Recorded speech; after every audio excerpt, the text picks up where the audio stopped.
Stories. Some have taken up other professions, some have just become silent or towed the line, and very few continue to do their work, but there are red lines on what they can write about. Besides, there are no homes for their stories. The local newspapers have completely succumbed, and I'll come back to that. Even in the Indian media, nobody is bold enough to take their voices, and the foreign media is not really interested in the Kashmir story and that scale. As for the local newspapers, all local newspapers today have been completely co-opted, or they have been shut down, or they are present only technically, as our case. If you look at the local newspapers, they look like the glossy publicity pamphlets, which are just amplifying government propaganda. The government has ensured through tightening their the newspaper industry in Kashmir is heavily reliant on government advertising. And that's how the government maintains the control over the local newspapers. So in lieu of getting rewarding advertisements, big ads, full page ads, amplifying the government propaganda and the news, which looks like the mirror image of those advertisements, they are not just not writing something critical of the government, but all that they're doing is just publishing government handouts. As for Kashmir Times, the newspaper I am associated with, our advertisements were stopped the day I went to court. A year later, our office in Srinagar was sealed, and that stopped our Srinagar edition. Revenue was badly hit, so our Dogri and Hindi editions were also had to be stopped. Today we continue the English newspaper from Jammu, but we managed to upload the website every day, but the website is pretty outdated and we're not saying much.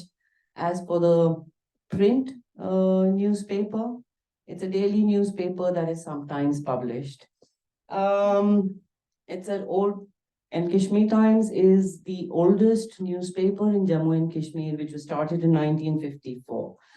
Now, all that is happening in Kashmir, and thank you, Preeti, for pointing out, you talked about J&K media policy, which I wasn't really thinking about. What happened in Kashmir is in line with the J&K media policy, which the government came out with in 2020. According to this media policy, any bureaucrat, a bureaucrat of the heading the information department, can take a decision on what is fake news, what is objectionable, and punitive action can be taken against journalists who are defying the strict red lines. And advertisements would be given to newspapers that are highlighting the government's positive achievements. This is specified in the J&K media policy. And this model of silencing media, of muzzling press freedom that is created in Kashmir and has been fine-tuned in Kashmir is now being replicated elsewhere on a pan-Indian scale. We've seen in the last couple of years the cases of surveillance on journalists, 40 journalists even targeted with Pegasus spyware, defamation, IT, sedition laws, anti-terror laws, all these being weaponized against journalists, raids on their homes. And already in bits and pieces, this was happening. But the brazenness increased earlier this year, starting first with the ban on the BBC documentary and the raids on the BBC office. Now, this I see as a step up, because earlier, though, several newspaper offices in India had faced similar fate, but with BBC, because the Modi government was very careful about its foreign image. it wasn't touching the foreign journalists. And this was, okay, I'll take 1 minute, I'll wind up. And this was the first time that there was a crackdown on the foreign journalists. And earlier this month, we have seen the NewsClick raids, and I'm sure Kalpana will talk a lot about it, but I'll just say that, this gives us an indication that the government is putting its censorship regime into top gear. And all this borrows heavily from the Kashmir template. Especially the NewsClick case shows it very well. The raids are sudden, surprise raids, early morning knocks on the doors. Cases have been filed under anti-terror laws. The journalists were taken to police stations and interrogated, their devices were confiscated. There's harassment, and that more and more journalists and though even freelancers and lawyers trying to be roped into it, there's a sense of continuity in the case. The FIR resembles a B-grade thriller plot. And, there is an attempt to show guilt by association. FIR was also denied to the accused, Purkastya and Amit. This has happened in Kashmir. So it's about the same thing. And this is happening in the run-up to elections as the Modi government faces elections. Is the government paranoid? Yes. Does it want to stamp out any little form of dissent? Yes. But I think there's also another reason why it is doing. If you look at the BJP's strategies in the past, it's always tried to invent an enemy. It's not sure whether the whole Pakistan terrorism thing will work anymore. So it's trying to blur the lines between journalists and intellectuals and terrorism. Thank you.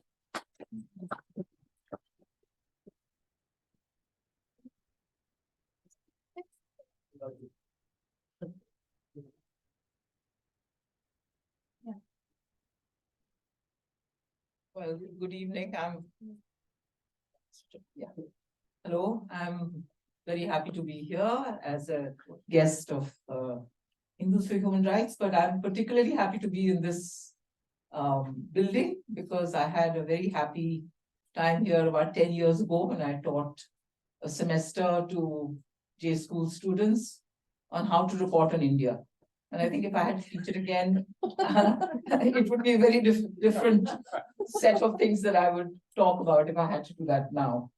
So as Anuradha has said, I'm stating the obvious again. The state of the media in India is very dire. There's no question about it, though some might dispute it. And as she has said, I have always held that 2020 policy, media policy that was in Kashmir was like a petri dish. It gave the government a chance to see how you can both intimidate, bully, and use other tactics to actually silence the media without officially having a policy that silences. So it's very clever because it's not as if they've changed the constitution. I mean, the same provisions stay in the constitution, which gives us a certain amount of freedom of expression under one of the articles, with provisions that can be used to modify that. They have not targeted, they have not said anything directly relating to freedom of expression. Mr. Modi, till recently, he's been talking about how India is the mother of democracy. And, so this front continues. And the thing is, what is enticing about it and the way it sells is because, by the way, I've been a journalist, I'm the Buddhi in this group. I've been a journalist for 50 years. And I have seen this downward slide over this period. But I've also realized that freedom of the press is something we all sit and talk about here. But if you meet some taxi driver or a rickshaw driver and ask them, they don't necessarily understand why it is important. The way they do understand it's important is if an issue that they are concerned about is not addressed by the media, then they feel that it is important. And if they then understand why the media is not addressing those issues, then they understand. And just to give you an example from my own experience, as I said, officially there is freedom of expression. The one time it was like a guillotine when freedom of expression was actually stopped was during the emergency. As you know, Indira Gandhi imposed a state of emergency on the 26th of June, 1975, and overnight we had to face press censorship. I was working then with a very small publication called Himmat Weekly, which was started by Raghu Gandhi, Gandhiji's grandson. And we were a group of young, idealistic people who were on that with that magazine, not knowing at all what this would entail. But it was that period of fighting to get through something through the censor that I realized why freedom of the press is important. Because over that period, the issues we could not write about very clearly were forced sterilization, which were targeted mainly at poor people and at the minorities, the demolition of urban poor settlements in all our cities, including Bombay, where I live, where a huge urban settlement was just demolished overnight. Not a word came out in any paper because it was not allowed. Any demonstration, any sign of criticism about Mrs. Gandhi or the emergency, no, absolutely not. To the extent that even a group of people, including Acharya J.B. Kripalani, who's a freedom fighter, went to Rajghat on 2nd of October and they were detained, but we could not report the fact that they had been detained. This was the kind of censorship that had come in. And during that period, I realized that it's because these stories about the poor had been, we were not allowed to report on them, that is what led to the change in 77. Because that anger, that what was happening to them, nobody cared, nobody wrote about it, came out in the election results. And as you all, those of you who know, that in 77, it was a resounding defeat for Mrs. Gandhi. And frankly, I was covering the election. I did not believe it would happen because I thought surely she and her, the information, her intelligence bureau must have given her enough information that she's going to win anyway. And that is the only way, the only reason she called the election. But that election showed that when a government goes against the interests of the majority of the people do use their vote. And not Mrs. Gandhi was defeated in her own constituency, which is something really none of us on the ground who were reporting could have ever understood. But that has informed my journalism, and certainly many of us who went through that period, that we've realized freedom of the press means that we have our responsibilities to write about the people who are voiceless, the people whose voices do not get through. We have to make an effort to find these people and report on them. But today, when you look at those of you who are from the journalism school, I would suggest try and see if you can get hold of papers, the major newspapers. I've done the tour of all of them, from the 80s and the 90s. Look at them. Look at the kind of stories that they had. I worked with Indian Express. We had an environment correspondent, a development correspondent, an education correspondent, a health correspondent, a rural development correspondent, human rights correspondent, whose remit it was to get out into those stories. And because they were officially given that designation, those stories always gotten with prominence. I was encouraged to write a gender column when I was with the Indian Express in the mid-80s, which I continued for 30 years. It was because my editor said this is an important issue. The women's movement is one of the important civil society movements in the country, and we must reflect what they are saying and what people are thinking and what is happening to women in the country. Look at the papers today, the same newspapers. Just go through even a week of it. You will not find that. And what is the reason for that? So the reason, I think, is an accumulation of things which has been accelerated in the last 10 years since Modi came in. So one is the obvious, which you have here in the US also, the corporatization of the media, which took place in the 90s, where news was what sells the brand, which is the newspaper. In those days, mainly print. We didn't have so much television. So once you distort news to that, then of course, poverty doesn't sell because your audience is urban, middle class. I'm talking about English language newspapers, mainly. And politics sell, but politics of the type that would be the dominant politics. Narratives sell, which are the dominant narratives. So you exclude not only regions, but entire groups of people from coverage. And over time, they just literally disappear. So you talked about Kashmir. It's the same in the Northeast. I mean, irony today is that Manipur has been burning for 5 months, literally in a state of civil war. But television channels have sent reporters to Israel to cover what's going on there. And none of these channels sent anyone to Manipur. This is the kind of distortion that has taken place. And part of the reason is, as I said, corporatization. But in the last 10 years, it's gone beyond that. Because the party we have in power is not just interested in ruling India like any political party would want to, but it has an ideology. It actually has a plan for what it wants India to be. And the media has to be used to further that plan. And that is exactly what has happened. So with a combination of incentives and threats has made mainstream media fall in line. And in this case, by mainstream, I mean mainly television, which is the largest reach. Print, there is still some space left, but not much. It's shrinking by the day because the business model of many newspapers, and Anuradha knows this from Kashmir Times, is heavily dependent on advertising. And private advertisers are pressured not to support certain publications. There's a lot of government advertising that's coming in. The governments with the most money, apart from the central government, are often the BJP ruled states. And once they give ads, and if they withdraw, that is a signal that, that you cannot continue on the path you're going in. And so the only criticism you find in many of the print papers is the odd edit or an op-ed. I mean, one paper does this balancing act of giving lots of space to government ministers. Mr. Modi writes an article, so to speak. Of course, he's not written it, somebody else has. It goes out like a press release would to all the newspapers. And yet, like, zombies, they all use it on the edit page. I have been working on the edit page of all these papers, and I know for a fact that you cannot use an article unless it's exclusive to your paper. And yet today you'll find every paper will have the same article.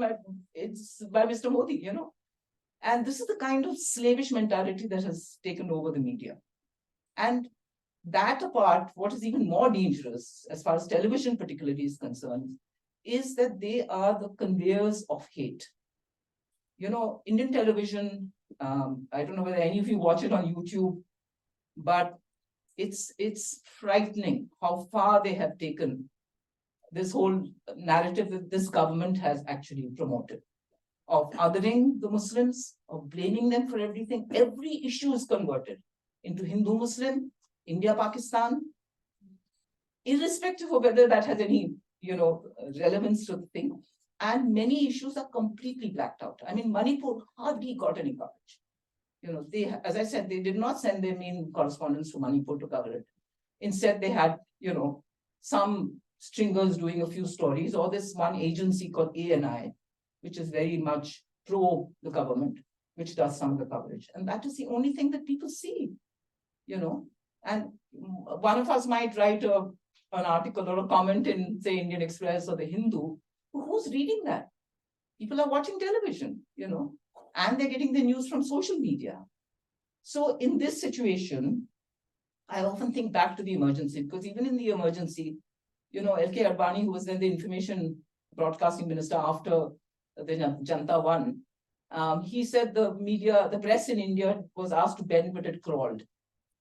But the people who didn't crawl were often the small newspapers, small magazines, which had nothing to lose by trying to defy censorship, by trying to get in whatever they could. And I feel in today's atmosphere, the digital platforms, the independent digital platforms like The Wire, Scroll, News Laundry, The News Minute, and others, NewsClick, are the ones that are the equivalent of these small magazines. The advantage they have today is social media and the internet, because they are able to actually reach much further than a print edition of any of these small magazines could. Yeah. So I'm giving this context because I think that's the relevance of what has happened with NewsClick. And the way the government has come down on what from all these platforms actually is not the widest read. But they have done it because they want to make an example. They want to send a message that they're not going to tolerate anything. And, whether it was coverage of Manipur or the farmers movement or anti-CA movement, anything, it was these websites these digital platforms that did the best coverage with their limited resources. And that's documented now. It cannot be erased, you know. If they had not done it, just try and imagine with the way Indian television is, the way Indian print media is, we would not have known what has been going on as far as social movements are concerned over the last 10 years. But that documentation is there now. And this is the reason that this government has come down so hard on NewsClick, apart from several other reasons which we can go into in the question answer. And I just want to leave you with this very, I thought a very sort of apt description of what has happened with the media, which was written by this, there's a young lawyer called Apar Gupta, who has set up something called Internet Freedom Foundation. And he's just written this op-ed in the Hindu, and I'll just read it to you and leave it for you. Today, our nation is not just passing through a transitory emergency. It is going through a transformational phase of digital authoritarianism. I thought that was a very interesting thing, digital authoritarianism. In this difficult time, it is principal journalists who are helping check power and hence maintain India's constitutional framework that is under clever and muscular forms of challenge. I'll leave that with you because I thought to myself, he's really summed up what is going on. Yeah, thank you.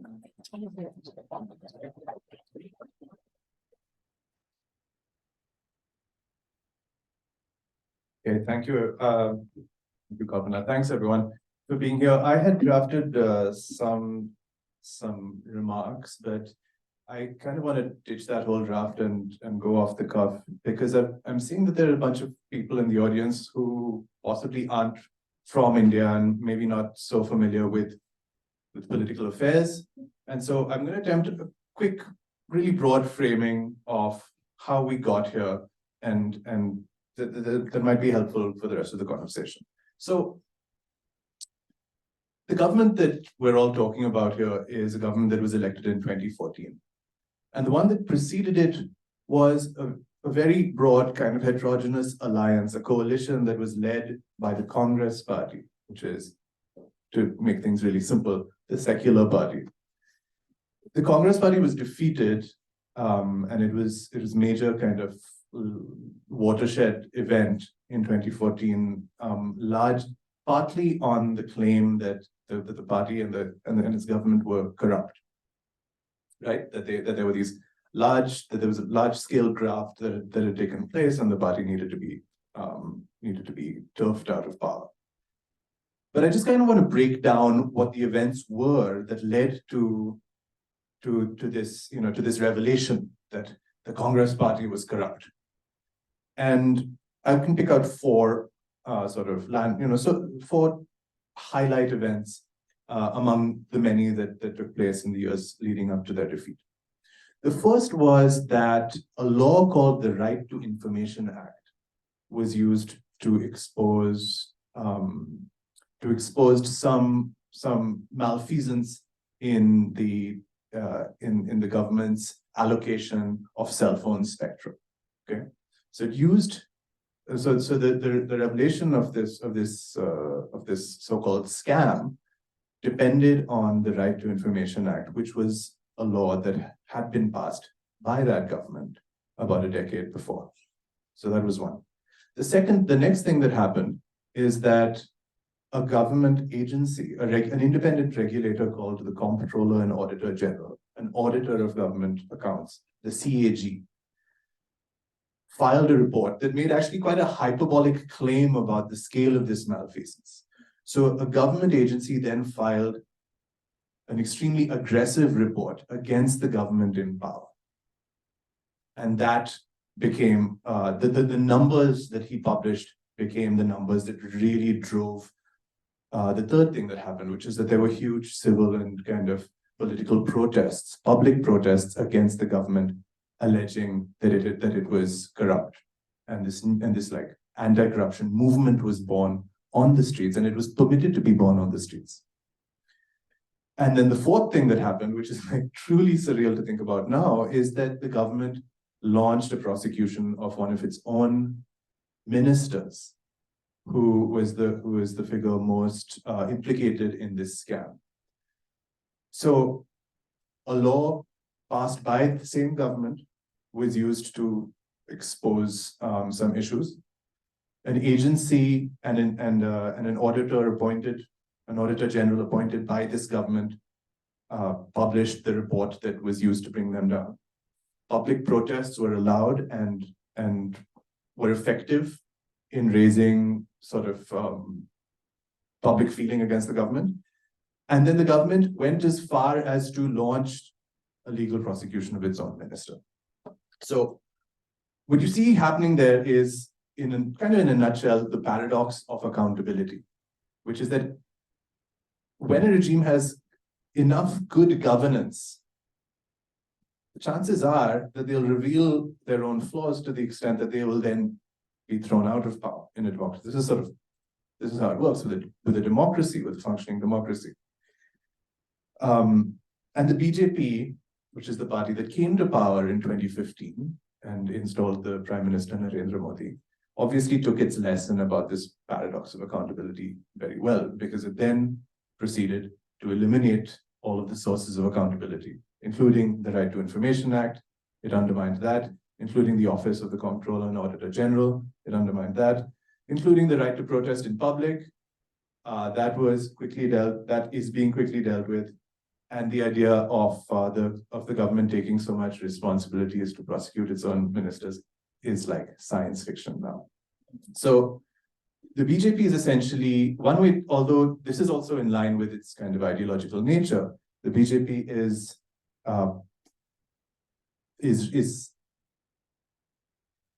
like dialectically responding to the nature of the party that came before it. And what it's doing is, although it's ideologically very attached to elections and to consolidate, to proving that it is a representative of a Hindu nation through elections, the BJP is a party that is intent on demolishing accountability so that it doesn't, so that it never falls prey to the same logic that brought down the Congress before it. And that's sort of what brings us to where we are today and to what these guys expanded on.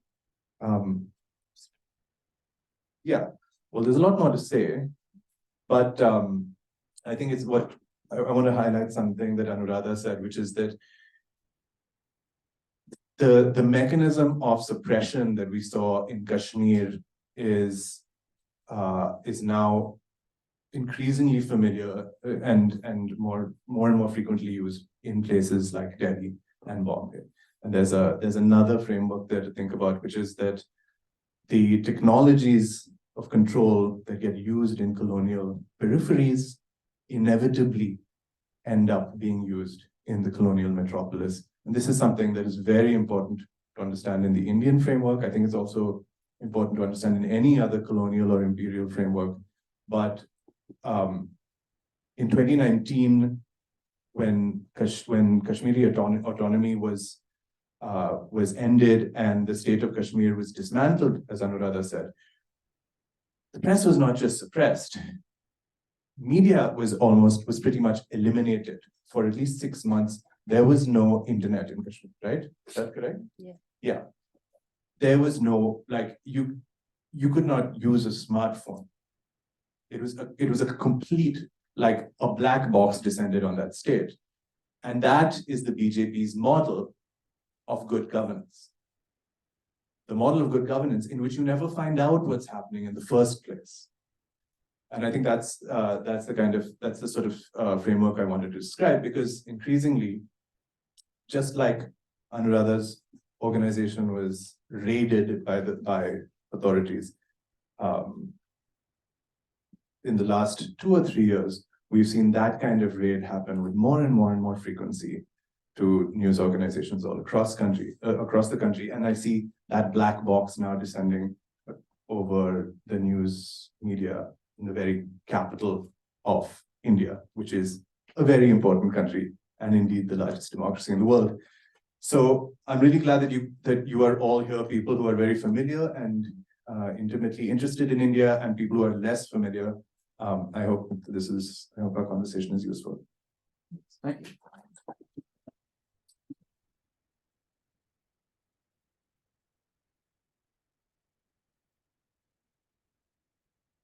Thank you, Raghu and Kalpana, for your remarks. Uh, as I said, we want to save enough time for questions from all of you. So I'm going to ask a couple of questions of the panelists, and I would say hard stop at 7:45. So we have enough time after that. So wherever we are, so please, panelists, keep your responses as brief as you can. I think you already covered so much around which I had framed my questions, so I may sound repetitive here. I want to ask two questions of Kalpana. I'm going to combine these two. You worked in the mainstream media outlets for over 5 decades, and you talked about where they are today. Is there any hope of redemption on their own? I'm talking about the print media, not TV. Second question, the related question is, you talked about our reliance on the new digital portals. And I think for many of us here, that is in fact the main source of information that we rely on. Why NewsClick? Why now? Not 2 years ago, 3 years ago. I know The Wire was subjected to some intimidation with Siddharth Rajan, and that didn't go very far. So what is this change in strategy in your perception? Is it related to the elections, or were they looking for a very specific excuse based on which they can go after the digital media? So if you can combine those two in a response, I would appreciate that. Thank you. Well, to the first question, even though my temptation is to be a pessimist, but I stick to being an optimist. And I do believe that, there will come a point that at least some newspapers which are still held out will be able to come back to what journalism should be about. But I think technology has changed the importance of print to a very big extent. So I'm not saying print is going to die completely, but I do think, just like in this country and in many Western countries, print has had to rethink their position and use the digital platforms much more. I think Indian newspapers haven't gone that far. They are moving towards that. The Hindu, for instance, has podcasts. So there's the Indian Express. I think if they do that, then I think they will create more space for the kind of reporting that needs to be done. But they have to also rethink their business models so that they don't become this kind of dependence that they have at the moment, where really the government can turn the screws on them very easily. On why NewsClick, there are lots of theories. I was actually here when it happened. First of all, I think the government needs a few bogeys, because we're going into election year. Right now, we're going to have elections to 5 states in November, and the results will be out on the 3rd of December for all the 5 states. In 2019, there was the incident that took place in Pulwama in Kashmir, and which again brought up the Pakistan bogey, which is a very convenient one, which can be used election time. Now, because actually this government has not taken a stand on China, and China has occupied large tracts of land, they have to find the bogey, and the bogey is going to be China, is my guess. And NewsClick, because of that article in the New York Times about Neville Roy Singham, and the fact that he was apparently close to the Chinese government, and in the West, in any case, China is a villain. I think it all lends itself, because Modi has now identified India very much with the Western camp, and they will fall in line with this kind of thing of showing China as the villain, which is trying to destabilize a democratic country, and a country that is now claiming to be a Vishwaguru, the most important country in the world, I guess, which can teach the rest of the world a lot of lessons. So that is my guess. Others may have some idea on that, but that is what I think. Anu, Raghu, would you like to add your reaction to that? I'm thinking. I have a question for. Can I? Yes. I have a question for Anuradha. You've been here in the US for some time now. Oh, okay. Yeah, you've been here in the US for some time now, working at Stanford. How do you think, having seen the media here and the Desi media here, how do you think distortions and disinformation by the Indian media is shaping public opinion here in the US and perhaps in the rest of the world as well?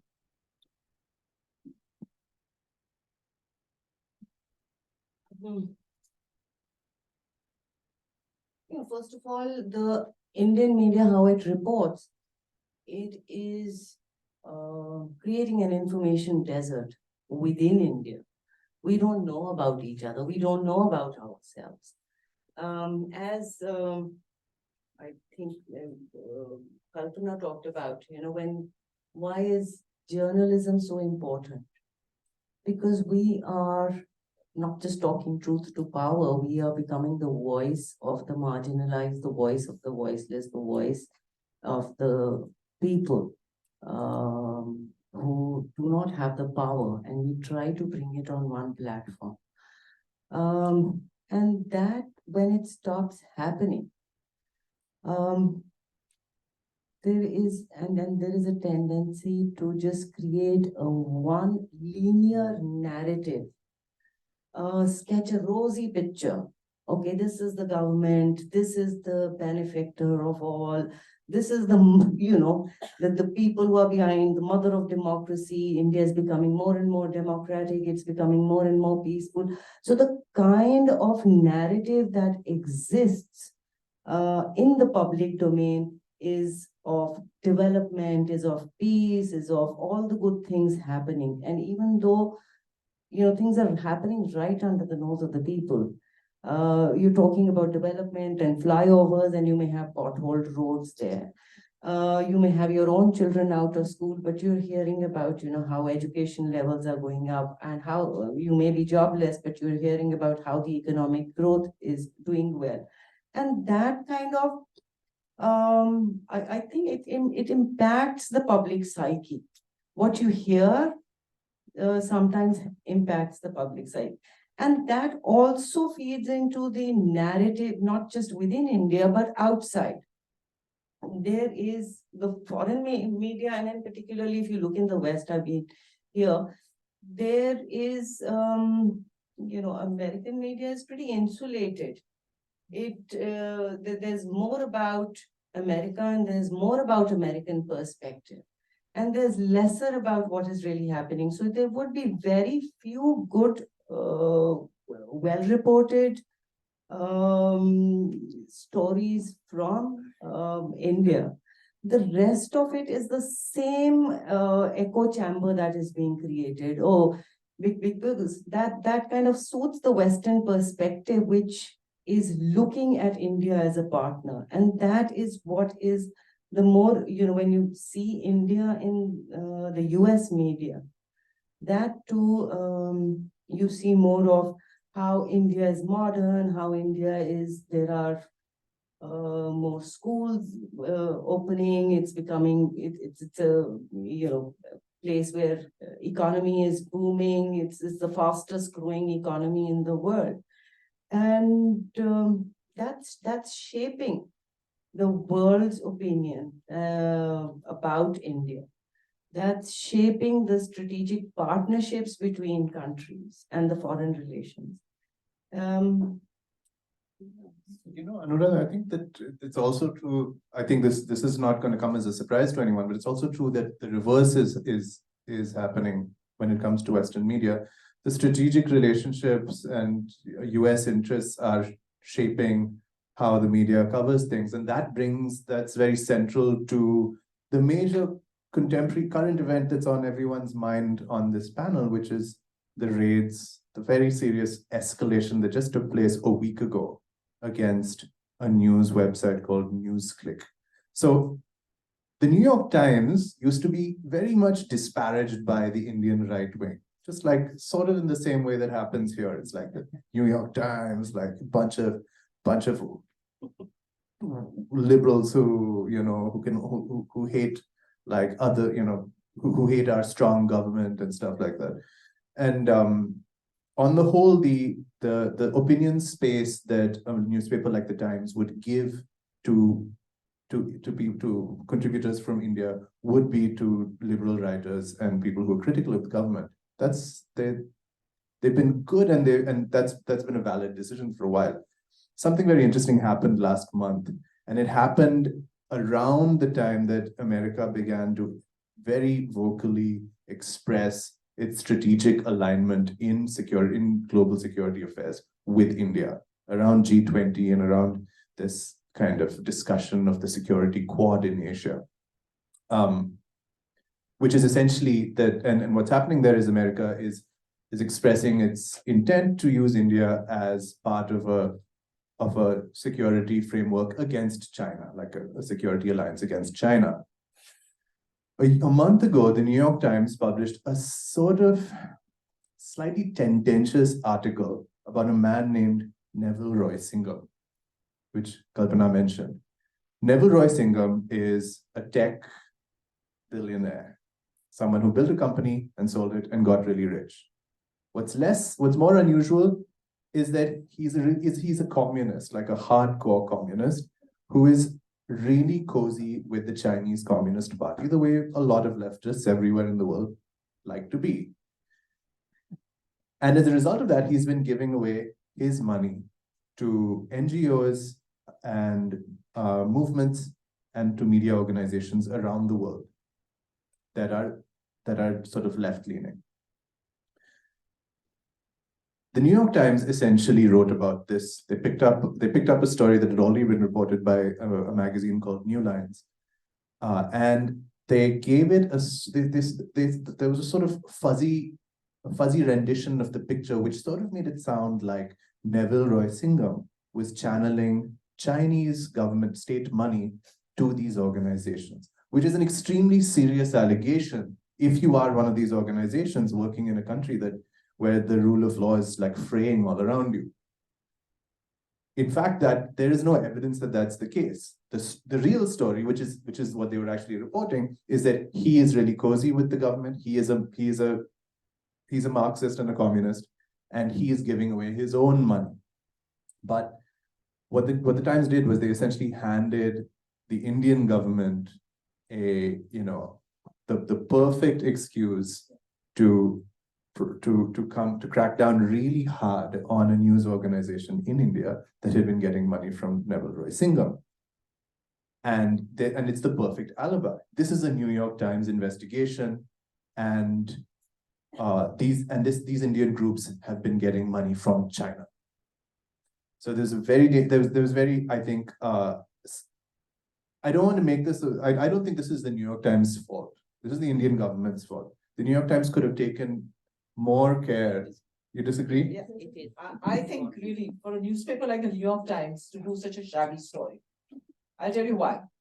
The guy who's running that trust fund, which is based on the sale of money from ThoughtWorks, his version of what he said was not reported. Kavita Krishnan, who is a lefty activist in India, was interviewed, and some of the things she said, they got back to her, but they did not include it in the story. They did not put those perspectives. And to me, this is, I mean, as a journalist, this is egregious. I mean, what was this all about then? And the way they did this kind of suggestive thing about Neville Roy Singham and his close proximity to it's sort of automatically, just because this guy who has made his money some other way gives money to people who ideologically are on the same side as him, there is nothing criminal about that. It was completely public the way the money was given. The money is there the accounts for NewsClick are there for all to see. And I think as an editor, I would never have let a story like that pass, because you have to think through the repercussions of something like this if you're reporting it in the context in which it will be read somewhere else. You cannot just, as one of the most powerful news organizations in the world, put out a story like that without thinking about it. So I do blame the New York Times. I do blame the editors of the New York Times. I don't know how they allowed this kind of story to get through, frankly. Well, I mean, fair enough, but I think what we're seeing happening here is very interesting. We're seeing the Times as a famed liberal institution fall in line with American sort of with defending the American order and all of the belligerence that goes with it, which they always do. Well, there you go. And yeah. So I like the Times, but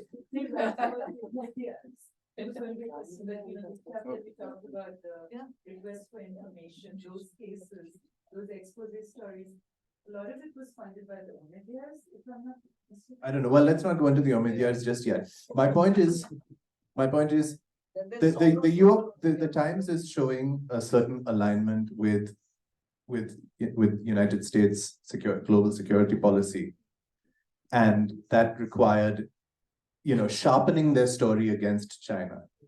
And NewsClick was collateral in that, because what's happened in India as a result is the Indian government has used this as an alibi to raid 50 people's homes, confiscate laptops and phones, put the editor of this news organization and their HR head in jail under a law that's meant to be used against terrorists, meaning people who actually are planning to enact mass violence.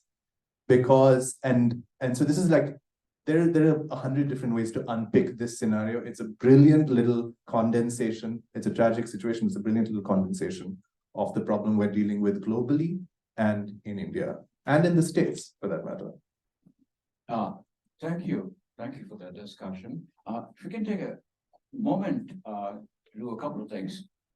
If any of you have already written your questions, please pass them to the aisle so you can get an idea of how many people have questions. Just collect them and, let me also take a moment to ask you.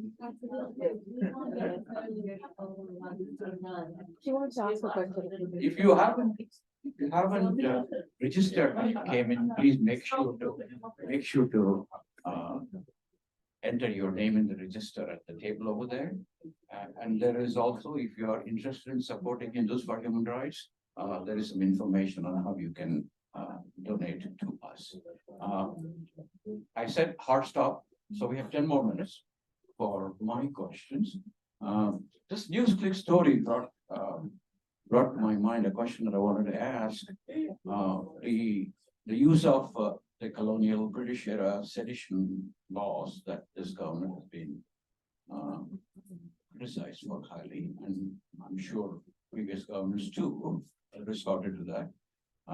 But what is this new thought of a new law that would actually change that, so we don't use a colonial era sedition law anymore, but they're apparently looking at a set of laws that would supposedly eliminate the British era sedition laws and put in their own BJP era sedition laws.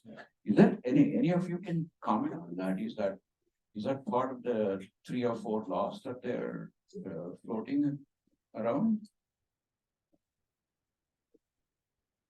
Well, what I will say, Raju, is that I don't know about the nitty-gritty of the new laws, but I think on the whole that those specifics are practically irrelevant.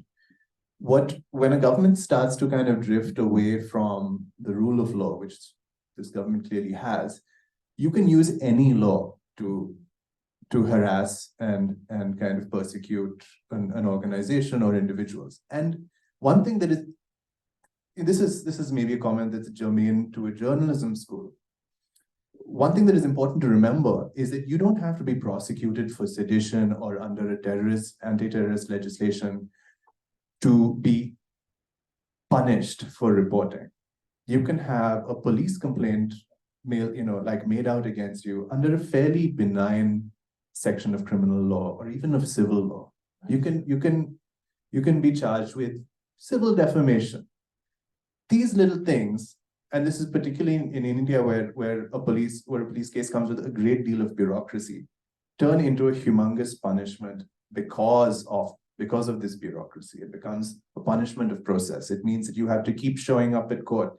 It means you lose days, weeks, months in in simply going through the paperwork of these things. So, sometimes I think the focus on the sort of the sharp tip of the spear makes us forget just how much injustice is being perpetrated by far more benign legislation. Criminal law. Yeah. And I think the other thing that happens in India is, suppose I'm based in Delhi and I do an investigative story for a publication based in Delhi. A case will be filed against what I have written in Tezpur in Assam. Okay. So each time that case comes up, I have to go personally and appear there. Yeah, this has actually happened with many journalists who've done excellent investigative stories. Many young journalists who have really taken great risks at doing these stories. And what it does is it sends out a message to other aspiring, independent-minded journalists that, be careful. Don't rock the boat too much, because this is what's going to happen. You'll get tied up in this for years and years on end. And the other thing that we forget, apart from the laws, is this government is trying to get through something very similar to Kashmir, what has happened in Kashmir, where again, any bureaucrat in the Press and Information Bureau, which was set up to basically propagate government programs, can decide now, I report on something and they can say, this is fake news. And it has to be taken off. Otherwise, the editor will be held liable. So, there are many other ways. So even though they've brought in these new laws and it's been put in parliament and they go through, it doesn't matter. The Supreme Court has actually given a ruling that the police cannot seize people's, digital things like phones and laptops without going through a certain process. And yet, just last week, they've done it with 46 people. I mean, it's the kind of complete, the state itself is violating the laws that are supposed to be there. So when you have this kind of thing going on, it doesn't matter what little, finesse they give to any law, frankly, as I was saying, it really doesn't matter. Want to say something? I haven't read the, broader details of these laws as they've changed. But I feel there are two things. I mean, I feel that with the change, with the change, they are also, they were, I'm forgetting, I read some lawyers who had probably put out in social media or written somewhere that this is going to be used to further introduce more stringent provisions. Number two, I feel, when they're talking about and they're framing everything as, everything that existed was an imperial legacy. And I was hoping Raghu, with his history background would talk more about it. But they want to create history. They want to give spin to a narrative and say, oh yes, we finally shed that baggage of imperialism and we brought you your own Indianized version of with a Hindi name. That's the name in Hindi. It's named Bharat. Okay, I'm sorry. The law is got a Hindi name. I'm so sorry. Thank you. Thank you. I have a question for Raghu. Yeah. I have a question for Raghu. I think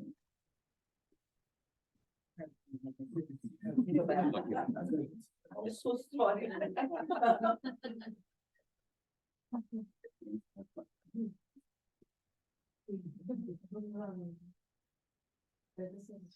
thank you. I'm so sorry. Raghu, the first time I met you was right here, not in the School of Journalism, but at this South Asia Center, when you were talking about the role of digital, the role of social media. Yeah. In the victories of BJP, or the critical role of the social media and how they co-opted it. I don't know if this was after 2019, but you certainly were spending a lot of time talking about 2014. A couple of questions. One, now that everybody seems to know the critical role of social media, is India's opposition in any way pushing back with their own social media strategy that you're aware of? And secondly, is there still a big danger of duplicity by US-based social media giants who can influence the 2024 elections? Oh, yeah, big question, and an appropriate one to talk about right here in the Bay Area. So I was the bureau chief of The Wire for a fairly brief period between late 2018 and the middle of 2019, which was, however, the entire sort of run-up and duration of the previous Indian election, in which Narendra Modi was re-elected. And it's really hard to even mentally relive what that period was like, because it was utterly surreal, and the speed with which events were taking place and the scale at which the media was being sort of like being was being co-opted, but it was sort of just like spinning through time was very hard to process afterwards. So just to give you an example, one of the things that happened in the course of those months was that India and Pakistan nearly had a nuclear standoff, and our jets were fighting each other above the border. And India made a large and unsubstantiated claim about having bombed a Pakistani terrorist camp. So these things were just like whizzing by. And essentially what the government was doing was firing on all cylinders in terms of controlling the narrative and exercising its muscles to control the media. So when it was done, when the election was done, I was very eager to try and consolidate my feeling about what had just happened over the last couple of months and had manifested in this election result, which was that Narendra Modi had been re-elected with an even greater majority and a greater strength in parliament. And the narrative that was very commonly, that most people resorted to, was that this was and naturally, because it suited the new government well, that this was a victory of the BJP's storytelling, of their agenda for India, their like decolonial sort of nationalist return to the Hindu spirit of India, that it was a vindication of the BJP's ideology and of Narendra Modi's personal qualities and charisma. And I think that was fallacious, completely. I think that it was very clear to me that what had happened in the preceding years and that had manifested in those preceding months was a huge transformation of the relationship between media, technology, and information infrastructure. And that nobody, except perhaps the government, but none of us had a full appreciation of how deep that intersection went and to what extent that had been controlled. Because in recent years, something very extraordinary has happened in India, which is there has been basically a historic expansion of access to media through digital infrastructure. Something that might surprise you if you aren't from India is that this was one of the statistics that came out in 2019. In 2019, when this election was taking place, the average Indian was using 3 times as much cell phone data as the average American. So there was this surfeit of this one sort of resource, which was digital information, among communities who aren't necessarily privileged or well-resourced in other ways, right? So there's this, and only the internet was not just an existing fact that was the internet was not an existing infrastructure that was being that was being used by the government, which is how we talked about it. It was an infrastructure that was being built and designed with, I think, a new kind of hegemony built into that design. And that was what I think we saw playing out there, and is going to emerge again the next couple of months as they start the election machinery up again. Now I just got all exercised and I forgot whether there was a part of the question. Yeah, but that was my main sort of thesis about what happened during the election season of 2019. And we're on the verge of another election season now, and I'm sure that we are going to see that that logic and that mechanism being put into action again, except with 5 years more work and development going into it. And so I think it is really an important subject for people with technological savvy and engineering nous and just an interest in this analytical viewpoint to focus on. Because otherwise we can really get caught up in what's happening on the surface. That's almost the intention. And we can we're really losing even a grasp of what's happening in the fundamental medium. Yeah, I just want to add that I think just to add to yours, that in what we've seen in the last 10 years is that the same technology is being, I mean, it's not accidentally used. It's actually strategically used. I mean, the BJP has people who are doing this, who are trolling, who are sending out false information. They're paid certain amount. There are huge armies of these people. And before every election, even more so, the game is upped. Yeah. And so it's reached that point where they have mastered how to use social media to propagate their point of view, their narrative. So in a way, mainstream media has become almost irrelevant, because information actually, because people do have smartphones, and from that they're getting the information. They're not reading, they're not even watching television, but they're getting it in this way. And that is what is really actually quite scary, because not only because of fake news, but because the manner in which anything can be just twisted, and it just spreads before you know it, before those of us who are that traditional typewriter generation journalists can even think about it. It's already there all around you, and you talk to people and they already know. How do you know? I mean, in my generation, when you talk to people, when you ask them, well, how did you get that news? They say, in Hindi, they say, Akhbar mein padha tha. We read it in the newspaper. Today, it's like, I got it on WhatsApp. I saw it on YouTube, So, I mean, anybody, I mean, talking about people who are not, as you say, privileged, taxi drivers and others, they're listening all the time when they're driving, and they're listening to this news. And, and the other way is, Modi himself has used this very effectively. By every month, he has something called Man Ki Baat. Many of you know about it, which, in the old days, Indira Gandhi may have done it, others may have done it, it would have gone out on government media.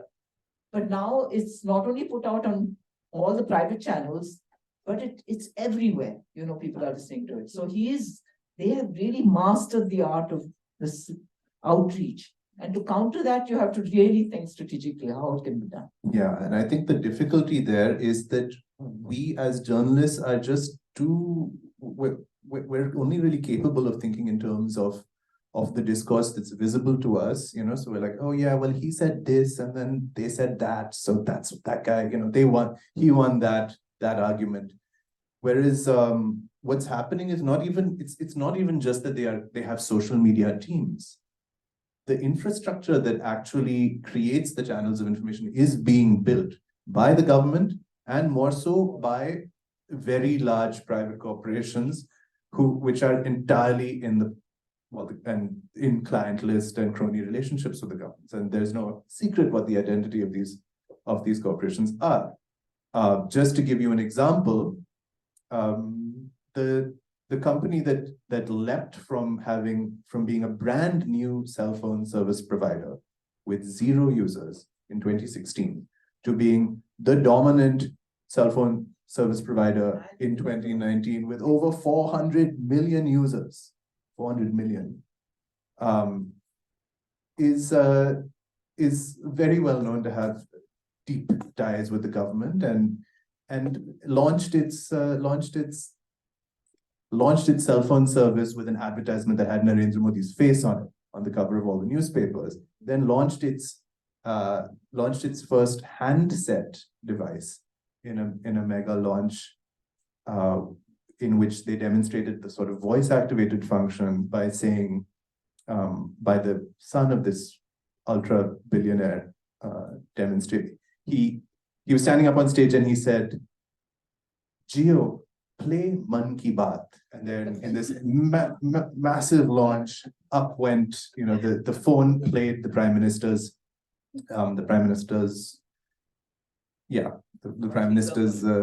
address to the nation. So what sort of missed, what people missed was also when these phones were being launched. Luckily, I don't think they really took, but when these phones were being launched, there was the initial proposal was that each one of them would come preloaded with the Prime Minister's personal outreach app. And even at levels even deeper than that, which have to do with hardware, which have to do with telecom infrastructure, none of this is being developed without an eye to political hegemony, unfortunately. Thank you. We have several questions from the audience. The first one is very much connected with what you talked about already, WhatsApp University and its impact. Let me read the questions. What about tree accusation made on the left, woke journalist, ? By Hindutva folks in WhatsApp groups? I will respond to that. You already talked about all of this and the massive investment BJP and the BJP IT cell are making. As an activist group here, we are seeing this every day. We are being attacked on all sorts of social media. In fact, our executive director was featured by none other than one of the ministers in the BJP government, flashing a picture, just like in this case in the connection between China. This is the lady that is trying to destroy India by funds from George Soros. Imagine a minister going on. So our thought is, we have no way we're going to beat their WhatsApp University. We just have to hunker down, do what we need to do, appeal to those parts of the community that already understand the significant danger India in develop a following, a base that can grow over time. And we waste very little time in trying to deal with the WhatsApp University. The second question, I think this is mainstream media is completely government controlled, as you all talked about. The smaller digital news websites seem to operate in silos and echo chambers. In this context, where do young Indian journalists fit in? What can we do to have impact? Any of you? Coming from journalism, school of journalism, this is an important question. Yeah. No, it's just so frightening here. When I hear of journalism students, a lot of Indians here, maybe some who want to go back and work there. I've been faced with these questions even in India, even in Kashmir, which is much worse. And I say, why would anybody study journalism in these days? And but they are. I don't think, another thing I wanted to point out is very interesting.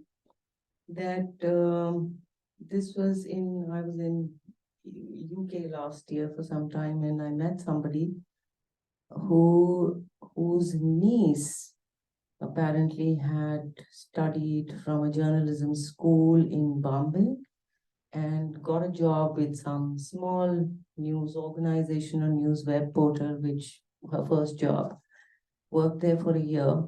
It wasn't as paying and she had to put in a lot of hard work. And she was offered a job by the BJP IT cell. And yeah, she gets a lot of money for doing all the trolling work and everything. And she's making a lot of money. This is what I heard. And I'm sure I don't want to recommend this for any of the journalism students. But I don't think things last forever. Is she gonna write an embedded story? I was a BJP troll. Like I mean, even though this was shocking, it's not going to last forever. And I think we'll just have to become more creative. We are living in times when we are dealing with authoritarian regimes. And then this is not just the case in India. We're faced with that problem across the world. We are living in times when technology is changing so fast that it's difficult to keep up tabs with how do we deal with this.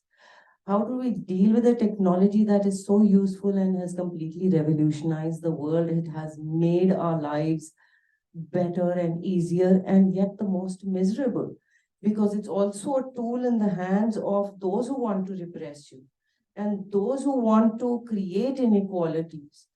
I'm a diehard optimist, and I believe if we look back in history, we do see, new changes, new technologies coming up. Even printing press, when it came, it was being used by the more powerful and the repressive people, to dominate the discourse. And then things changed. Things will change. Yeah, can I just add, it is a very tough time to be a journalist, but what really impresses me is that despite all this, what a lot of good journalism is still coming out of India. And it's coming out by independent young journalists who are creative in the manner in which they have managed to do a mix of things so that they get the money that they need to earn. And at the same time, they can still do that one significant story that then goes all over the place and is noticed, And I really doff my hat to people like that, because I think that's the spirit of journalism. And that is what we need. And like Anuradha, I refuse to accept that it's all lost, And I feel so proud, and many of these are women journalists, by the way. I feel so proud that they, the Kashmiri journalists and the others, that despite the kind of problems they face, the fact that they cannot get their stories into the mainstream, they still manage to do these stories. And everybody talks about them. And you look at the prizes these women are getting. It's amazing. Without resources, how they managed to do these stories. And the digital websites, I mean, Scroll on Manipur, the kind of reporting that Scroll and News Laundry have done with minimal resources. The News Minute, which is based in the South, the kind of reporting it does, again, with minimal resources. So journalism is certainly not dead. And journalists are there who are fighting. And I really think young journalists have to come in with this belief that even in the most difficult circumstances, there are spaces. If you don't exploit those spaces, they will close. So you have to find the wedge and somehow get in. That's the only way that we can, expand the space for freedom and for critical writing, which is so essential for all our countries. That's absolutely right. I'm so glad you said that. Thank you. I feel like I've been like going down into the hole, but that is not the reality of things either. Now, yeah, so there's kind of a corporate, where we're losing the corporate space to government control. That's essentially the thing that's happening. And what's emerging over there is terrifying. It's not bad, it's terrifying. It is priming the country for a genocide. I can't put it in other words. Like the news channels that are receiving large amounts of taxpayer money through government ads, as Anuradha pointed out, is a major mechanism. The new channels that are receiving favor are central, that are focused on bullying, baiting, and demonizing Muslims. And it's something very important to understand, that when we say Muslims, it can kind of it might be a little bit misleading.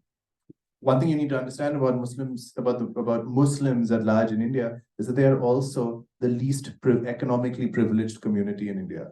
This is not widely understood, but it's really important to understand in terms of realizing the vulnerability of the people we're talking about.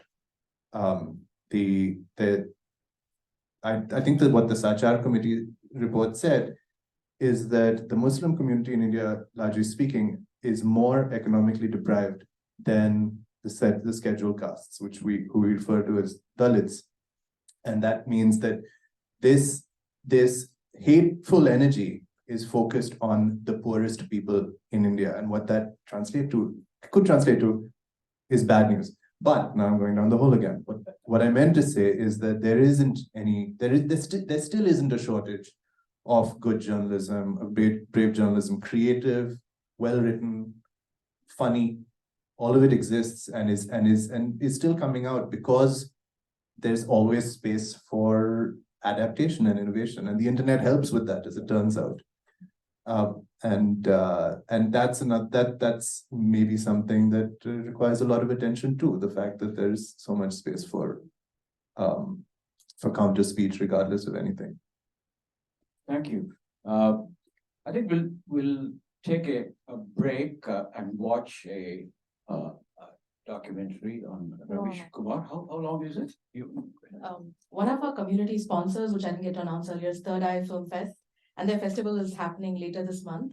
I know some of you are patrons, so they are having a documentary called While We Watched, and that touches on everything we discussed tonight. So we just play the trailer, and then I think this film is screening on the 20th of October. It's yeah, why don't we do you want to just play it off the TV? In the interest of actual democracy, can I put in a word for direct questions from us? Yeah. Yeah, maybe No, after this, I have three more. Yeah, that's actually personal. Three more audience questions, which we will continue. We can. Yeah, that's why I said break.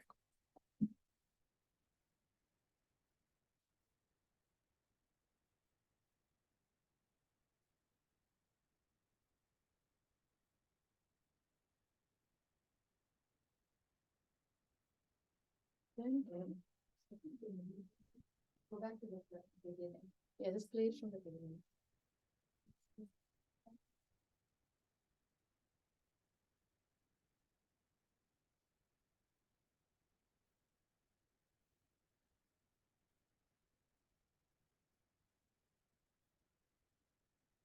You say that there are 2 screenings and that the initial class actually going to be there in person. Yeah, just check out thirdeye.org for Yeah. details of the screening. Okay. It's on Feb, I think later on the 20th of October. It's a Friday.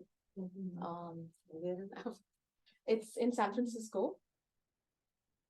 It's the annual South Asian Film Festival. Is the audio not okay?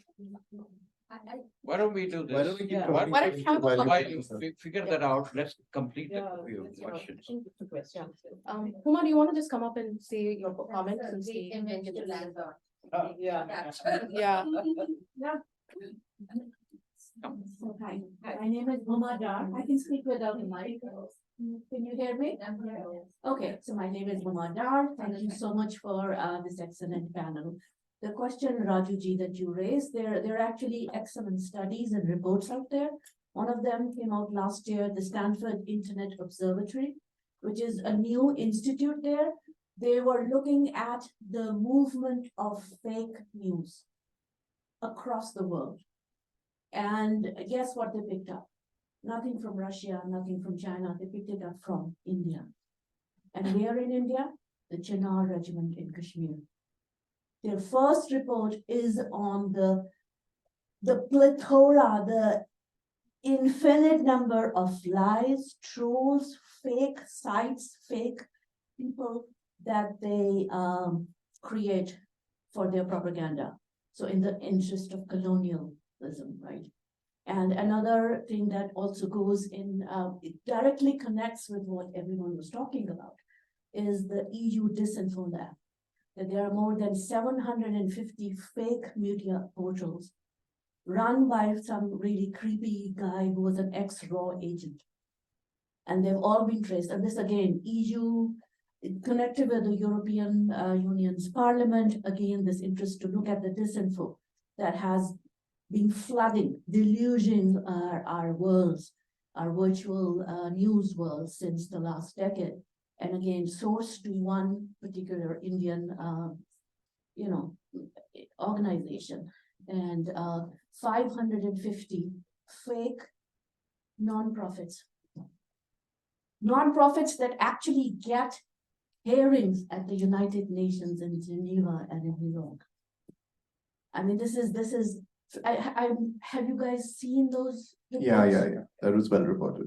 And it's creepy and it's crazy, but that information is needed to be able to understand exactly what you're talking about. The state of Indian media in the democracy and the democracy, which democracy? This is a very serious question. And democracy cannot be seen as the state of the citizens in Bombay or in Delhi. It has to be seen from Manipur and Srinagar and Baramulla and Batmalu. Though that it's at the week, you gauge the strength of a ship in stormy waters at the weakest point. Thank you. Thank you. And the word occupation should not be avoided whenever any Indian or anyone talks about Kashmir. According to all of the United Nations resolutions, it's an occupation, just like Palestine is.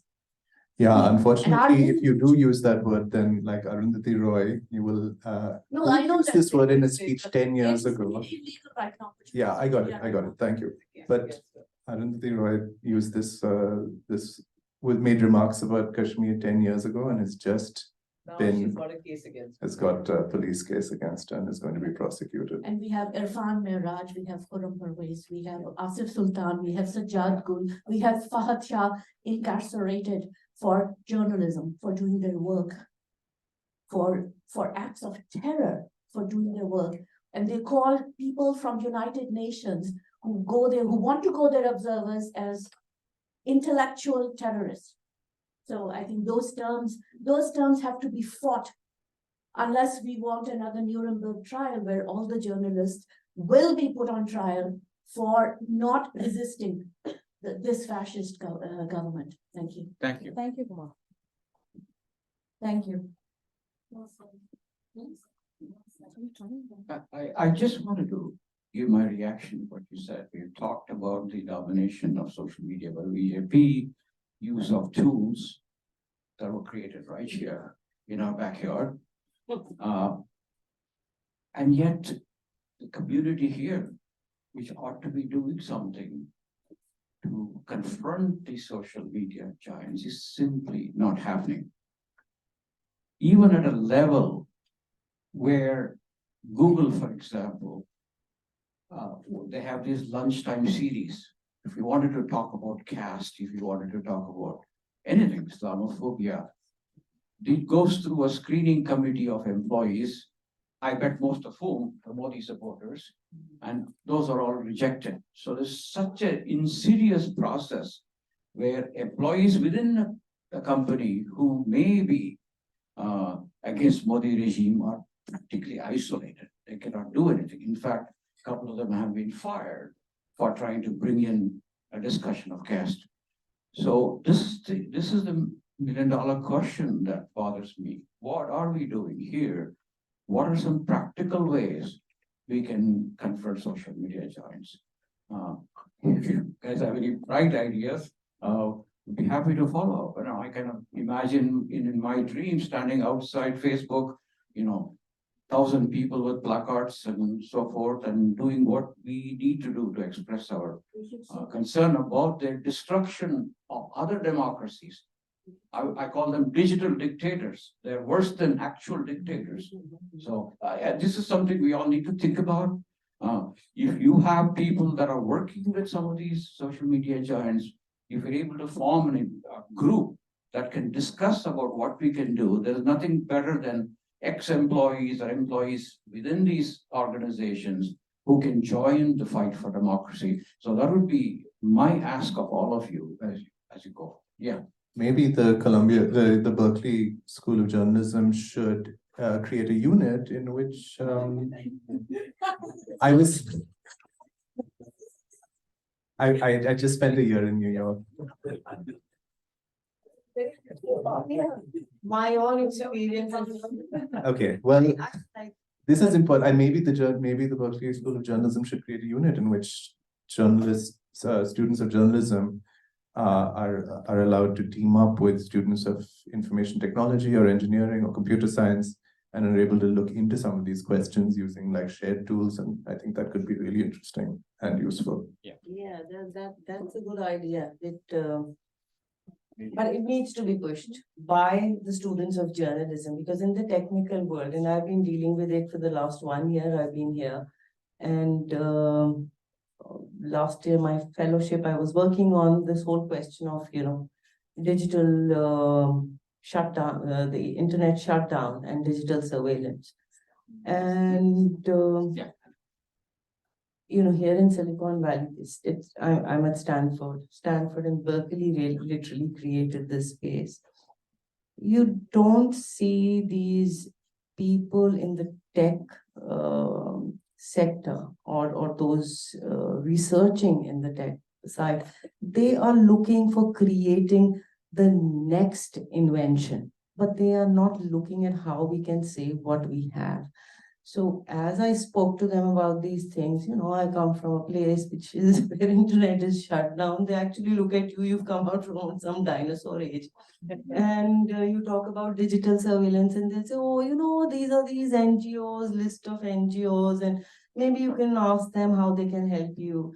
So it's something that is just not very, they feel it's not their league to be doing something like this. And it's probably for people connected to the fields who feel that there is a need to check disinformation, need to check the way the digital evolution is taking place, for them to push for this. Thank you. I would like to end with two notes here. Sabahat has a question. Kind of had an intervention there where Raghu said people from studying tech, working with people studying technology. I think that's a pipe dream, I'm sorry. The problem is the education in tech has no social sciences, it has no philosophy, it has no ethics, it has no moral. Especially if you studied in South Asia. I got my first engineering degree in South Asia, then I came to the US for social science. And when the internet was starting out, 1994, 95, the BJP already had a website. This is not new. They were the only party in the world. But in that room, there was a complete disconnect. The people who were were studying communication, pure, arts folks, had this Pollyannish view of the technology. There was only two of us there with engineering degrees. We were sitting there holding our heads. I mean, print or TV or radio didn't, bring democracy to the rest of the world, and I don't care. But the deeper problem is education. You can't take a 28-year-old who last studied anything other than professional education in 10th grade, right? We're South Asian. After 10th grade, you don't get an education, you get vocational training. You can have a PhD in engineering, you've only had vocational training since 11th grade. So if we are thinking interventions, we have to go into the education. You're saying people that, I've worked at, contracted a lot of these companies. How you can't take a 40-year-old. I have a friend who made millions and then said, now I want to make a difference in the world, right? To his credit, he spent 2 years trying to figure out how to make interventions and then said, listen, I cannot change my direction at the age of 45. And he's the only honest one. All the others think they're God's gift to humanity. He had the, he had the guts and the honesty to say, I can't do this. Because at 45, you can't teach me what will fix Pakistan. I'm a Pakistani American, he is, or India or other countries. So it has to not, if you let them or give them that space, no, you're going to have to go back and educate. You're going to have to do these Silicon Valley. We have one or two small South Asian organizations that are going to. Raghu and I have been part of several. Huma talked about suing people, right? We're saying that, let's do that. That's an education moment. Personal harm. You're either going to have to do very directed, surgical interventions, or you're going to have to go wide and educate people, talk to these people, bring them in Pakistan, of course, ironically, we've had the supporters of our previous prime minister suddenly discover humanity and human rights after, 25 years of being on the other side. But think that's my intervention there. So I'd like to sort of, ask for some more strategic thinking than just, let's get the journalism students and the IT students working together. The IT students are too busy trying to make bucks. Thank you, Sabahat. Sabahat is also represents Muslim for Progressive Values, which is organization with the Hindus for Human Rights as an occasion to partner with. Let's do a time check. We do have the trailer ready, but maybe we end on the trailer. But in the meantime, I don't want to miss out anybody. If I may, though, quickly, this has been here for some time from Vivekanand. It's a very broad question, but I want to acknowledge that he shares his frustration about what's happening to indigenous people, environmental, growing Islamophobia, self-determination movements are being labeled terrorism and so forth. Of course, he ends with the question, what is the role of the press to address these issues? We'll have to organize another meeting like this to answer that question, but thank you, Vivek, for bringing that question. So there are two people who raised their hands. Could you identify yourself? And Sure. Hi. My name is Vivek. I am an Indian American, born and grew up here, so pretty ignorant, but want to learn a lot more about what's happening in India. But you mentioned that the BJP has an ideology. And to me, that seems to be part of the issue, is that in tech, the ideology is like capitalism. In journalism, it seems like the ideology is just kind of commitment to liberalism that doesn't have an end goal. We want to be value neutral. We want to hear all points of view. We want to do this, that, and the other, but it's not, doesn't seem like any of these things are going to counter a fascist ideology if you don't have a kind of like ideology of your own to counter it. And so I'm kind of, and you see this in political opposition here. I'm more familiar with the US context where the Democratic Party just kind of has this neoliberalism that's not going to counter fascism and hasn't countered it. And I would imagine it's probably similar in India, but I'd be curious if you want to address that, because I think that that seems to be a core issue here. You can get people from different disciplines in the room, but if they don't have a goal to actually counter this kind of fascist ideology, I don't think we're really going to come up with effective solutions. Thank you. May I suggest that we take the other question as well? Yeah. And then have the three of you respond, and we'll end on that note. Well, my name is Emily Jones, and I'm with an organization called Real Utopia. It's a very cheesy name, but we talk about participatory systems. We're writing theory these days, and it's international. But I mean, please, everybody, please go to our website, steal our language. But I just want to talk about tech. These tech companies like Google, they have now strong unions, and the unions are like making a change. I was just looking up even about the caste talk. They banned some BJP guy from speaking there. No, it was actually a very good person who leads the anti-caste movement. So okay, they're misrepresenting him. Was cancelled the day of the week before. Okay. So well, they're claiming that they got rid of a Hindu supremacist. Oh. But you know, they have done other good stuff in terms of surveillance. They refuse to work on projects, or they expose when they see surveillance. So, and Google also has a Google News group. And my friend who works there, he posts photos partying with the head of Mossad, by the way. You know, so like you just have to infiltrate and make friends. And you know, UC Berkeley School of Journalism, you should have friends at Google News. You know, I mean, make the partnerships. That's all I have to say.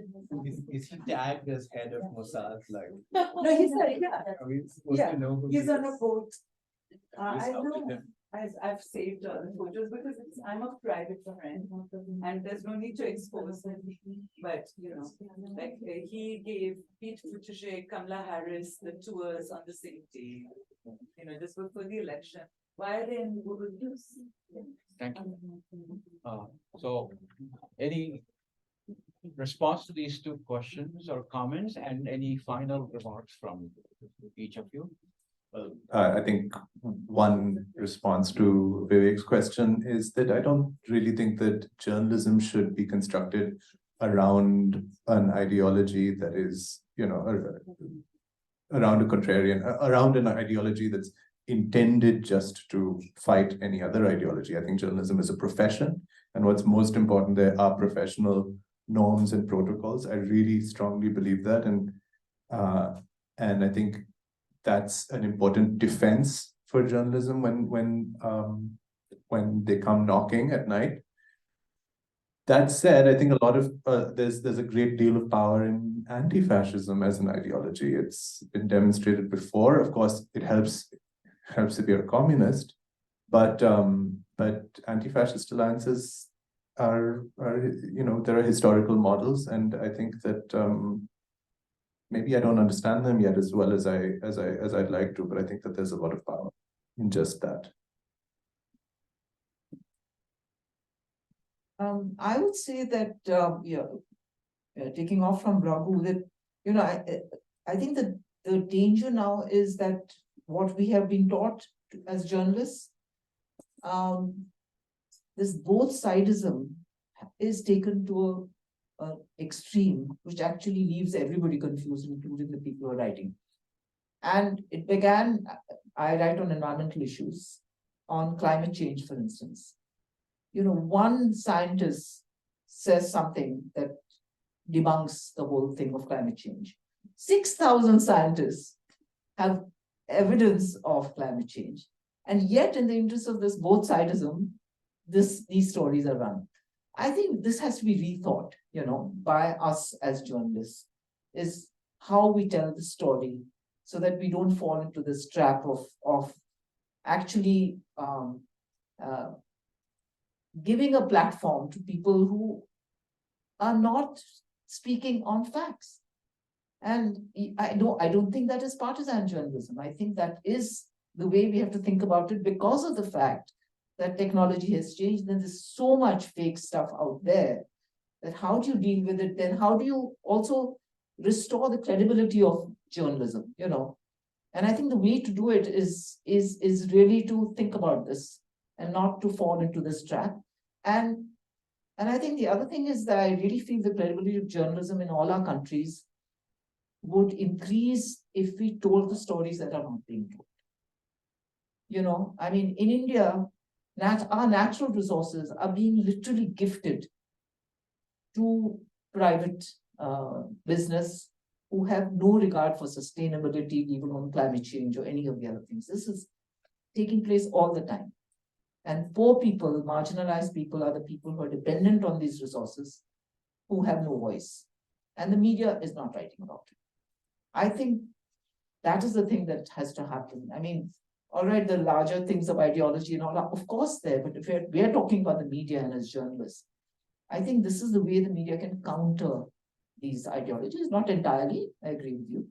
But even whether it's Trump here, whether we have Modi in India or Erdogan or anyone else, if the media in these countries was doing that job, I think it would have a political impact. It's not doing it, and that is why it is not having that kind of political impact. Thank you. So let's watch Trying again. this trailer. Is it?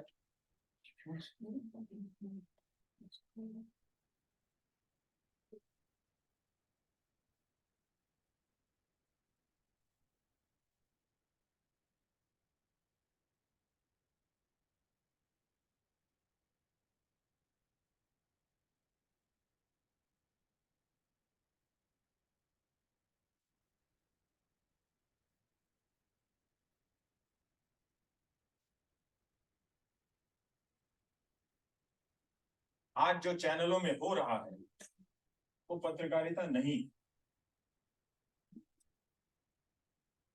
सबका content एक सा होता जा रहा है।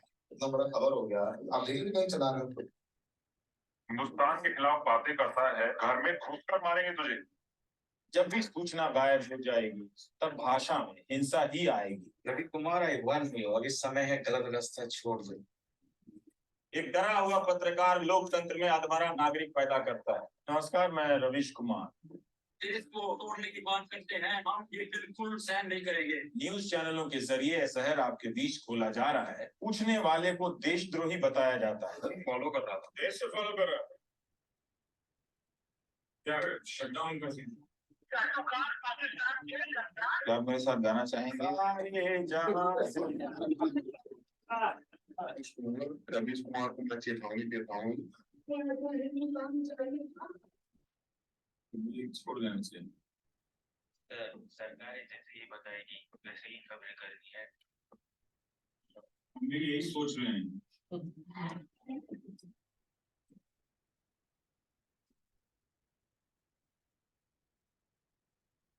इस देश बता दी यहाँ के टीवी पर इतनी नफरत, देशद्रोही यहाँ पर, इस देश में कोई देशद्रोही नहीं है।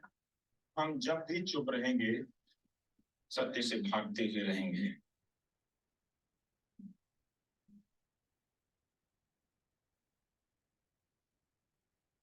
Good turn. You have 2 more minutes? Yes. Question. Is there time for an extra question? For you. Yeah.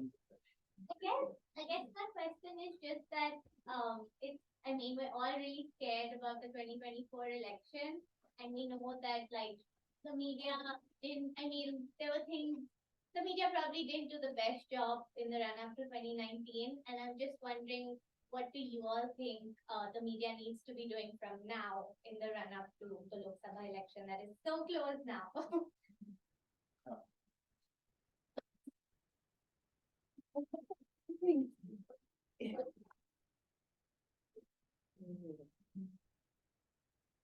Well, there is, when we talk about media, I mean, it's not a homogene, it's like, we completely divided into different, the larger, the more powerful media is happily co-opted. There is some, and as, Kalpana said, there is some which is trying to do the balancing act more and more. And there were newspapers we looked up to, and they're also kind of falling in line. So it's all left to the smaller media, which is the news portals, and a very small space, small section of media which is professionally saying something. And maybe if they continue to do their best, the way that the government is clamping down on them. Don't know what is going to happen. Massive scale of, and I think the scale is much more than appears in the media. News click, we know of 46 journalists, somebody says 50, somebody said 100. And we are probably looking at journalists who were targeted in the metropolitan city. There was a delayed report, or 2-3 days ago, I saw this one report about a woman journalist from Kerala who had been working with NewsClick years ago, and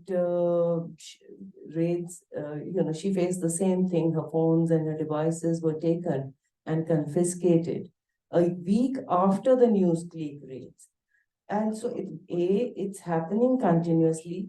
Maybe many young journalists are not coming forward in the peripheries sometimes, and in the rural areas, in the semi-urban areas, the news doesn't come in the public domain as it comes in, bigger cities like Delhi and Bombay.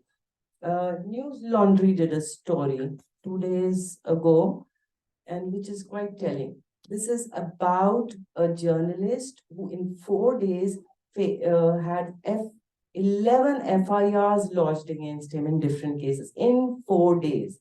And that story has just come out 2 days ago. It happened in September, a month ago. So I don't know, Can I just add, because you're asking about the elections, the reality is, as I said earlier, that people are getting their news in many different ways. So one indication of that was that Rahul Gandhi, for his Bharat Chodo Yatra, just ignored mainstream media.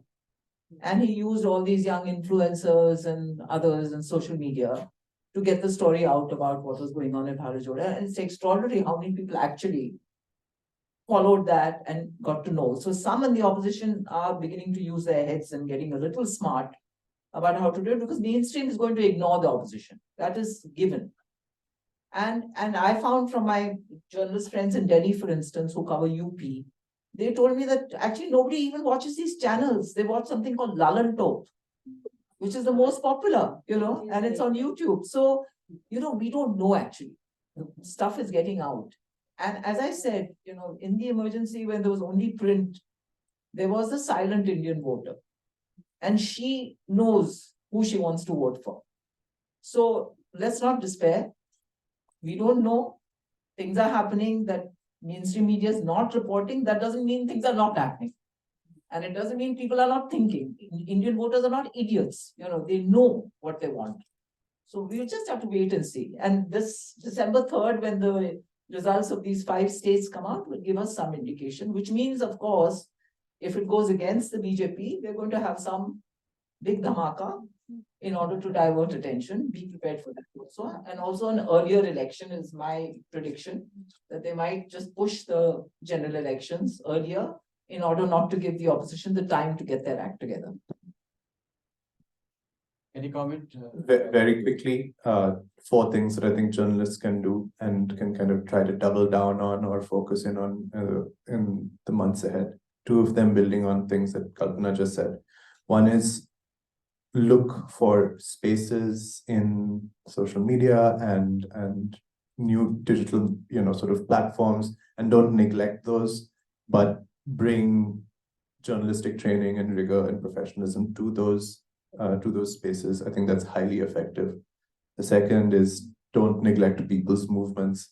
It sort of feels like a platitude or maybe sentimental, but again, coming to your question, Vivek, I think there is something integrally anti-fascist about people's movements, and if there is a source of defiance, resistance, and energy that is really going to defeat this complex of capitalism and political power, it is that. The third is to be trustees of memory instead of being extremely distractible by daily shifts in the news, in the discourse, as we say. Things happen that the government is actually is often very stupid, and that stupidity can deal huge costs to regular people. We saw that during the pandemic. We saw that with things like demonetization. Our distractibility and our failure to act as the trustees of memory of those events, of the victims of those events, is costing us and them.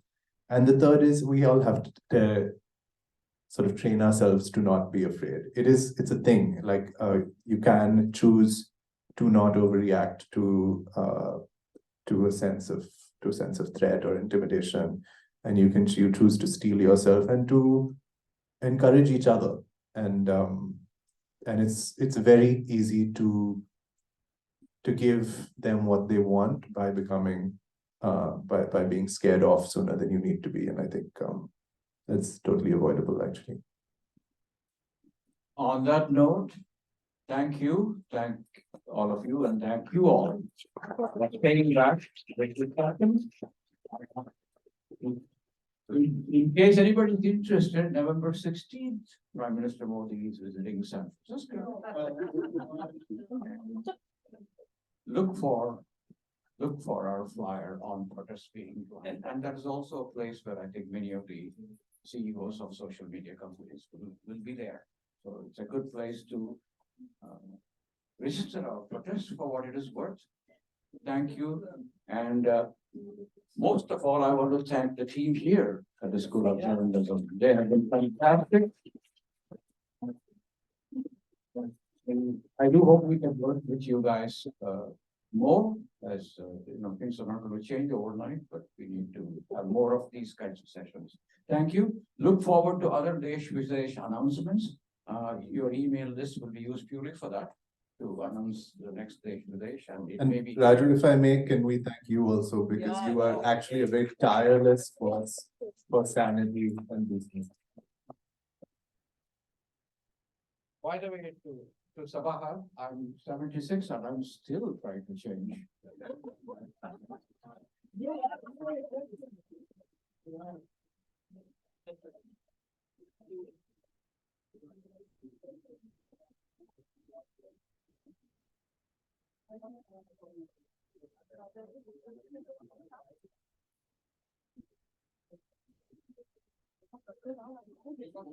Okay, bye.